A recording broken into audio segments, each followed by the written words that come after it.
termasuk juga melaporkan mereka-mereka yang melakukan penyiksaan terhadap tersangka pada saat di Polresta Cirebon Kota. Kalau Polda Jabar clear ya, tidak melakukan sesuatu dan welcome mereka sama kami.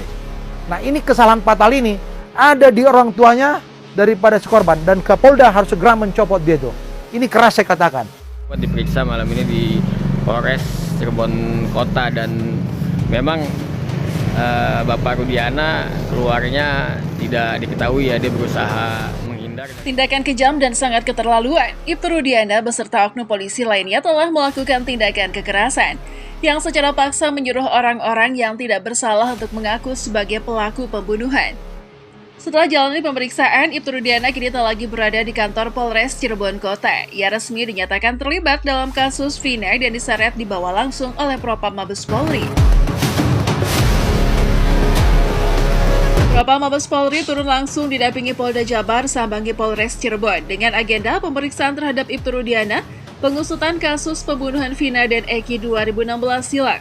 Diketahui bahwa ayah almarhum Eki, Ibtu Rudiana, tengah diperiksa langsung di Polres Cirebon.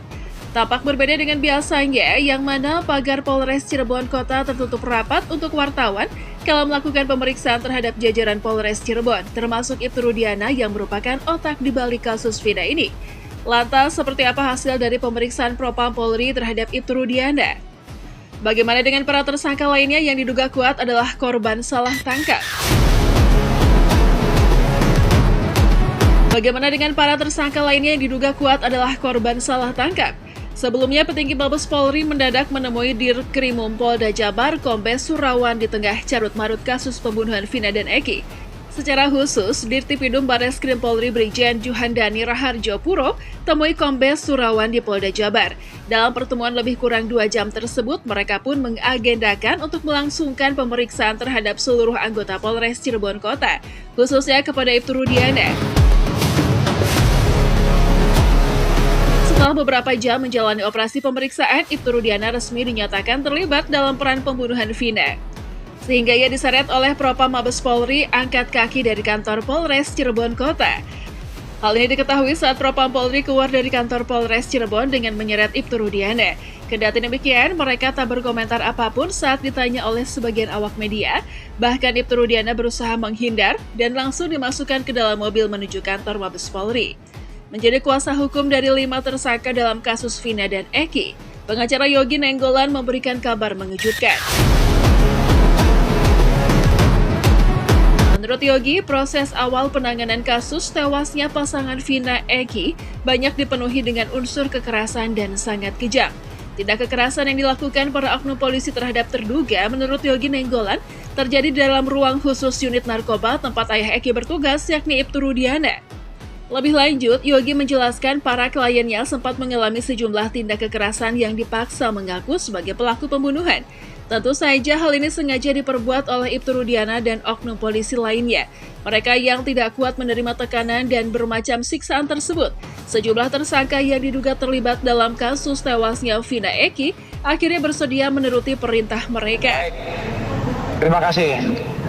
Inilah yang perlu kami jelaskan supaya tidak simpang siur nanti pemberitaan di media. Bahwa ketika klien kami ditangkap, sebelum kami ditunjuk sebagai kuasa hukum oleh orang tua daripada almarhum namanya Rudiana, waktu itu dia bertugas di Sat Narkoba Polres Kota Cirebon, itu tidak diserahkan ke unit reskrim, tetapi dibawa ke kantornya dia, ke ruangannya dia di unit narkoba. Maka di sanalah mereka diperlakukan tidak manusiawi, dipukulin dengan berbagai cara, dengan tuduhan-tuduhan seolah-olah mereka melakukan pembunuhan. Dan secara gamblang bisa dilihat di berbagai media ada foto-foto mereka yang sudah babak karena mereka tidak tahan siksaan yang dilakukan oleh kepolisian Resort Cirebon Kota. Akhirnya mereka pasrah dengan kondisi apapun asalkan mereka tidak disiksa lagi. Itu. Kabar adanya keterlibatan jaringan narkotika dalam kasus tewasnya Vina Eki ini juga disampaikan oleh seorang wanita bernama Widya. Dalam unggahan video yang kini tengah menjadi sorotan, sosok Widya tersebut lantas membongkar kasus tewasnya pasangan Vina dan Eki dibalik hubungan dengan aktivitas jaringan narkoba Ibtu Rudiana. Tidak ingin operasi kotornya di wilayah Cirebon mengalami kendala, anak dari Ibtu Rudiana lantas jadi incaran mereka. Menurut Widya, jaringan narkoba yang sedang diburu oleh satuan tempat Rudiana itu bertugas memiliki hubungan dengan oknum polisi lain. Lamanya proses penanganan hukum yang tidak kunjung tuntas, menurut Widya merupakan salah satu pola kejahatan Ibtu Rudiana yang ditunggangi oleh para bandar dan sejumlah jenderal yang berkuasa di atasnya. Banyak alami kekerasan hingga menyebabkan banyak luka yang cukup parah hingga muka lebam. Salah satu tersangka yang disebut korban salah tangkap kini tengah sakit parah akibat kekerasan dari oknum kepolisian. Bernama Sudirman, kini dirinya mengaku tidak kuat dengan berbagai kekerasan yang diterimanya. Bahkan yang meminta untuk dijenguk oleh orang tuanya dan juga kuasa hukumnya. Fisik dan mentalnya yang kini semakin lemah, para advokat yang mendampingi Sudirman geram dengan tindakan oknum polisi yang dinilai kejam, sangat keterlaluan. Terlebih kepada Ibtu Rudiana, otak dari buntut panjang kasus ini. Hal ini turut disampaikan oleh kuasa hukum Sudirman yakni Titin Aprilianti. Bahkan kakak dari Sudirman pun turut menitikan air mata kalau adiknya dulu tiba-tiba diseret oleh oknum polisi tanpa didasari bukti apapun. Terbaru sebetulnya saya sedang memantau kondisi Sudirman juga karena saya dapat informasi Sudirman sekarang dalam kondisi sakit. Saya upayakan akan menengok Sudirman ke lapas. Kemudian kalau mengenai perkara ini sebetulnya kan keresahan kami sebagai pengacara kalau ini ada rekayasa sebelumnya ada asal tangkap kan saya sudah menyuarakan itu sejak tahun 2016-2017. Keluarga yang saya dampingi tahu banget saya ke Komnas HAM, saya ke Propam Polda Jabar, saya juga ke Komisi Yudisial menginformasikan keresahan kami sebagai pengacara. Cuman memang dan saya juga sudah berteriak-teriak di hadapan media bahwa di tahun 2017 kalau misalnya menyimak media-media lokal ini asal tangkap, salah tangkap dan sebagainya. Sudirman tuh sebelum itu tuh orangnya pendiam, nggak pernah ikut geng motor juga enggak, naik motor juga, iya belum bisa naik motor aja tuh masih kayak gemeter gitu. Terus kayak ngobat, ngerokok, Sudirman tuh enggak main kayak gitu, suka di rumah aja, suka tidur. Sampai sekarang masih kayak gitu. Keinget pas itunya. Mengenai kunci satu-satunya adalah Ibtu Rudiana. Satu-satunya penyidik itu. Kemudian bilang, "Ibu, kalau memang ibu itu mengetahui kasus itu, kenapa ibu nggak jadi saksi?" Saksi pelaku diapain terusnya?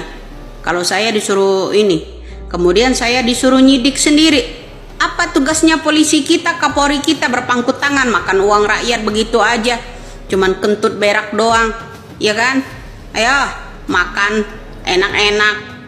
Apa ada ketegasan dari Bapak Presiden kepada Kapolri? Panggil itu Ibtu Rudiana. Panggil itu mantan jenderal yang menjadi Bupati Cirebon. Panggil itu yang namanya Wakil Bupati Cirebon 2016 lalu itu. Panggil itu Kapolrinya, Kapolresnya pada waktu itu. Termasuk masih ada Sambo menjabat. Masih ada yang namanya Tito Karnavian menjabat. Teddy Minahasa, ya kan, Bambang, kala itu anak-anaknya deretan jenderal-jenderal ini dari Dai Bahtiar, ya. Kenapa saya yang harus kau jadikan saksi, ya kan? Jadi begini bro, kunci satu-satunya saya bilang itu Ibtu Rudiana. Kenapa harus bungkam?